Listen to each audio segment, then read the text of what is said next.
Et c'est bizarre parce que ce conseil-là, il paraît bateau, il paraît évident. Tu n'as pas besoin de regarder une vidéo YouTube pour comprendre ça.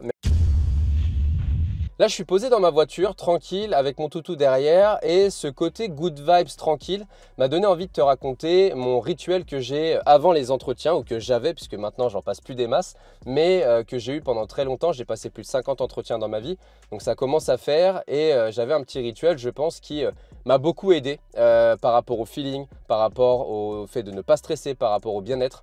Et je voulais te raconter ça dans cette vidéo. En 10 secondes, si jamais tu cherches un contrat ou que tu vas devoir en chercher un, regarde le premier lien dans la description. J'organise une masterclass dans les jours à venir. C'est un cours d'1h30 où je vais t'apprendre énormément de choses pour ne plus galérer. Ok, donc revenons à nos moutons. Je te parlais de mon rituel. Alors évidemment, pour réussir ton entretien et être le plus à l'aise possible, il faut qu'il soit préparé. Il faut que tu maîtrises le besoin de l'entreprise, que tu aies compris chaque mission dans l'offre d'emploi. Il faut que de ton côté, tu aies fait des parallèles déjà en amont avec ce que tu as déjà fait et l'offre d'emploi pour argumenter avec le recruteur derrière. Il faut que tu aies préparé des questions à poser au recruteur également. Est-ce que c'est une création de poste, une reprise de poste? Pourquoi est-ce qu'il recrute maintenant? Quelle serait la première mission à effectuer? Bref, plein de choses comme ça. D'ailleurs, abonne-toi parce que je vais sortir une vidéo là-dessus dans les jours à venir.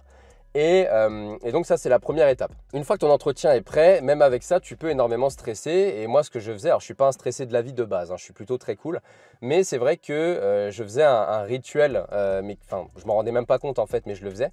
C'est qu'à chaque fois, alors déjà, tu arrives comme il faut avant l'entretien. Moi, j'arrivais toujours à peu près 40 minutes avant l'entretien, pas dans l'entreprise. Hein. L'entreprise, c'est 5-10 minutes avant, grand max. C'est pas bien vu d'être trop en avance non plus. Mais une quarantaine de minutes. Et en fait, là, dans ma voiture, typiquement, je me regardais un sketch, j'écoutais de la musique hyper good vibe, je passais un coup de fil à quelqu'un pour avoir de ses nouvelles et puis me taper des barres de rire, quoi. Et je pense que ça m'aidait avant les entretiens parce que je ruminais pas, je pensais totalement à autre chose, à quelque chose de très positif qui me faisait rire. Et donc derrière, je pense que j'étais plus apaisé, je relativisais par rapport à l'enjeu de l'entretien également. Et ça me permettait de mieux réussir tout simplement pour créer un feeling avec le recruteur, pour lui poser des questions, être plus détendu, être plus concentré sur ma prise de notes également, parce que quand tu es stressé, tu peux avoir un focus qui fait que tu vas oublier des informations. Et c'est bizarre parce que ce conseil-là, il paraît bateau, il paraît évident, tu n'as pas besoin de regarder une vidéo YouTube pour comprendre ça, mais en fait, depuis 5 ans, on a aidé à peu près 1700 candidats, ce qui est énorme, et je sais qu'il y en a très très peu qui font ça. En réalité, la plupart des candidats, même avant l'entretien, je ne vais pas dire révise, mais re-regarde l'offre, re-regarde le CV, repense à tout ça, pense à l'entretien qui va avoir lieu, se font des scénarios, etc. Et en fait, ça te bouffe. Le fait de faire ça, ça te bouffe complètement. Je ne sais pas si tu le faisais avant les partiels, mais moi, c'était un peu comme ça. Je révisais, bon, toujours un peu au dernier moment. Mais par contre, 1 heure avant l'examen, je rouvrais jamais mes cahiers, tu vois. Pareil, j'écoutais un sketch, de la musique, où j'étais avec mes potes dans les couloirs et on parlait de tout sauf de ça. Et après, j'allais à l'examen, tu vois. Mais jamais ruminer juste avant. Voilà, c'était une vidéo assez courte aujourd'hui, mais elle me semblait importante parce que je te file tout le temps des astuces CV, LinkedIn, dossier de motivation, entretien, négo, etc. Mais on parle assez peu du côté mindset et de juste l'avant-entretien.